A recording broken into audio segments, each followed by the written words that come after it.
Just a quick spoiler warning before we start the video. Don't watch this if you haven't seen all of season 1 of The Witcher yet. I don't want to spoil anything for you, but I want you to come back when you're done and get your little noggin out. I want you to come back and get your mind blown. So go do that, come back here.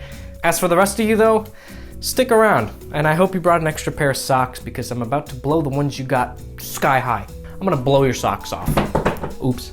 So without any further ado, let's go.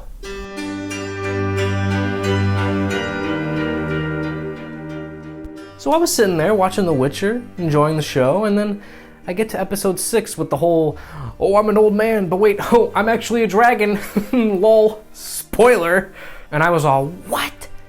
You're a freaking dragon, dude? Nobody told me this. See, the thing is though, I would have seen this coming a bajillion miles away if I had just looked at the outfits. This guy's outfit is literally screaming, hey, look at me! I'm a freaking dragon guy.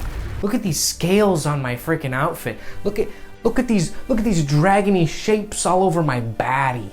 The show had been hiding that old guy's true form in plain sight, and it kind of left me feeling stupid for not having noticed before. Well, I wasn't about to let Netflix bamboozle me twice, so I decided to keep my eyes peeled on the lookout for clues on everybody else's outfits. And let me tell you, I found a little more than what I was hoping to find, which is why I decided to make this video and share with you guys. The Witcher is a pretty dark show, and not just in terms of theme, but in color palette as well. They're pretty selective on when and where they use color, especially on costumes for the actors. So I started looking at the significance of what those colors meant.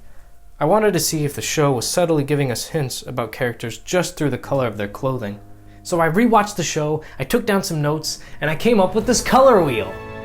Let's go through these 4 colors real quick. I'll give you guys some super quick examples, but then I want to dissect Yennefer's entire story arc to really prove to you guys that the colors matter. Let's start with the color black. It's kind of the easier ones to explain. A person dressed in black is someone with extraordinary skill or power. It's someone you probably don't want to be messing with. Characters like Geralt, Fringilla, Cahir, and Yennefer all sport these sick black costumes. Gold is another easy one for me to explain.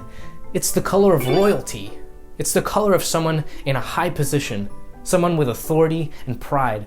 Characters like Queen Calanthe, King Foltest, Lord Ostrit, and Ciri all wear gold to show their importance. Now onto my favorite color, blue! If a character is dressed in blue, it can signify that that person needs or will need help in the near future. And let me just give you some examples, just to explain what I'm talking about. So here we have the frickin' Queen Calanthe knighting a bunch of dudes, wearing her little gold outfit, but then Nilfgaard attacks, her husband dies, she loses the battle, and returns home to lay on the couch like a lazy frickin' bum. And what color has replaced her proud golden attire and shining armor? That's right, blue. Queen Calanthe became a victim to her wounds and has become helpless, so the color palette of her character's outfit shifts to match her situation. But that's a coincidence, right? Wrong. In the exact same episode, we also get Ciri shifting from gold to blue. She's over there acting all noble and bratty, snatching up Mousesack's copy of Harry Potter, Revenge of Clifford the Big Red Dog. Bruh. But then her grandma comes home hurt and orders Laszlo to get Ciri's coat. Now would you believe Laszlo brings Ciri a blue cloak of all colors? And just like that, boom! You guys are so cute with matching colors.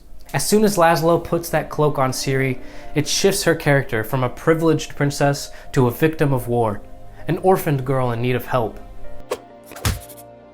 There's way more examples of this throughout the show, but I want to get to the juicy stuff, and if I check the list here, looks like we have one more color to go. The color red. It's the catalyst color. It's the wild card color of the show. Red in the environment, or a character in red, has a high chance of making a significant impact on the other characters it interacts with. It can completely change the course of a character's story. The thing about red though is that you can't tell if it's going to have either a positive or a negative impact on a character until it's just about to happen. This color is a little harder to describe with words, so I think examples might be the best way to go. The bright red berry Ciri was reaching for would have literally killed her if Dara hadn't stopped her. That's a negative effect. The kid who gets the magic gummy worm in his ear and drops the magical bombs into the entire stash of magical bombs was also wearing red. That's also a negative effect. But can we get a positive in here, please? Okay, so the red-headed woman in the red dress who takes care of Ciri towards the end of the season makes a positive impact on Ciri's storyline. And not just because she took her into her home and fed her, but also because it's thanks to her that Ciri and Geralt finally found each other. The color red has way more examples throughout the show, but I've actually saved some of those for, well, right now. So now that our cheat sheet is done, I'm gonna keep that bad boy here in the corner so you guys can take a look at it in case you get lost. It's time to put my color theory to the test and look at the evolution of Yennefer, or Lil Yenny as she's known in the streets of Vengerberg. So let's start with Lil Yenny's humble beginnings. So we first see Yennefer as a nobody, just a peasant girl in muted clothing. She wears the same colors as any old background character would wear. When Tissaia comes to buy Yennefer off of her really shitty stepfather, she's wearing a red cloak. Without saying a word, the show is already telling us that Tissaia is about to change Yennefer's whole life. And this is all before we even know what's going on. At Aretuza, Yennefer Hulk smashes the mirror, sucks in a juicy booger, and slits her wrist to try and kill herself. But Tissaia heals her and tells her to report to the greenhouse. Yen is at her lowest point here, and this is where we get the first outfit change from the peasant colors to blue. Yen and the other girls are in blue to show that they are in need of help. They are afraid of where they are, and Tissaia knows it. I sense your terror, and you are right to be afraid. Fast forward to when Yennefer thought she was supposed to advise Aedirn, and instead gets reassigned to Nilfgaard, she gets handed a red dress, the catalyst color, a hint that there was about to be another shift in her story. To make matters worse, there's a later moment where she's trying to write a letter to declare she isn't Elven so she can serve Aedirn, and in comes Istrid, walking in with a muted red tunic on. They start to argue, and Istrid said something that struck me. This is when I knew I was onto something. You know, victimhood is not your color. No heroism yours. And he was right. Victimhood wasn't Yen's color. It didn't match her character anymore. And that's when Yen goes, I'm not a caterpillar anymore. It's butterfly time! And bam! She undergoes her transformation, busts through those doors looking bomb.com, and steals the king back from Fringilla. I just snapped it. The scene where Yen and the king are dancing made me realize we might have a fifth color on our hands. White. I haven't quite put my finger on the significance of the color white yet, but it seems to be someone who is powerful, but shows a little more control and reserve over their actions. The color white could also just be the counterpart to black. Like two sides of a coin, they balance each other out, and maybe even make each other stronger. These people are a pretty good example of that. So Yennefer gets her way, and we see her escorting Queen Callis, who, wouldn't you know, decided to wear a blue and red dress today.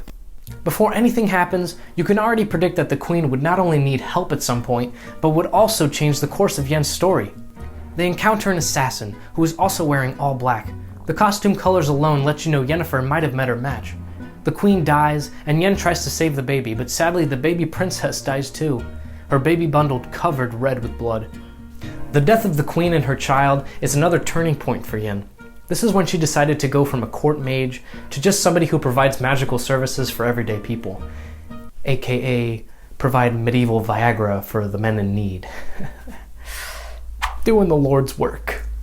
Fast forward to episode 6, and Yen's costume takes a turn from all black to just a little bit of black with white starting to creep through. Funny that we should see white in her costume this episode, as Geralt is there as well, wearing his usual black armor. The fight to protect the dragon egg solidifies the relationship between white and black. They complement each other, and they make each other stronger. Out! Now!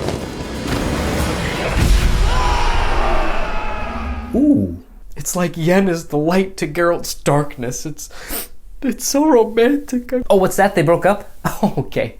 What could make it any worse? Oh yeah, Jaskier with his red costume. Whew, what a day. I imagine you'll probably... Damn it, Jaskier! Why is it whenever I find myself in a pile of shit these days, it's you shoveling it? Great, now all three of you are on your own again. So after that whole thing went down, Yennefer's costume choice returns to more black than white. This could be trying to tell us that she's moving backwards in her progression as a character, which you could probably tell when she tries to get back with Istrid. But by the end of the season, we see Yennefer in a dress that is almost completely light-colored, and there's only a few black accents. But wait, hang on.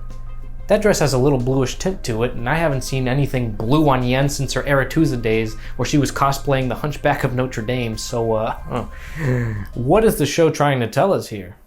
Well, after she uses her firebending powers on the Nilfgaardian army, Yennefer disappears, just poof, gone. The blue from her dress might have been hinting that she's going to need some help in the next season. But I guess we won't know until we get there, so we'll have to wait and see. The Witcher is absolutely not the first TV show or movie to have this hidden symbolism in it, but I just thought making a video on it would just be super dank fun because I really enjoyed the show.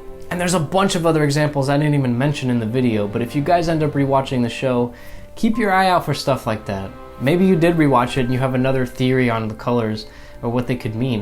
This is just a theory, so put your comments, smack a comment down below. Just let me know. Either way, thank you guys for watching. Before we go, don't forget to firebend the like and the subscribe button to a burnt crisp, and I will catch you in the next one. Peace.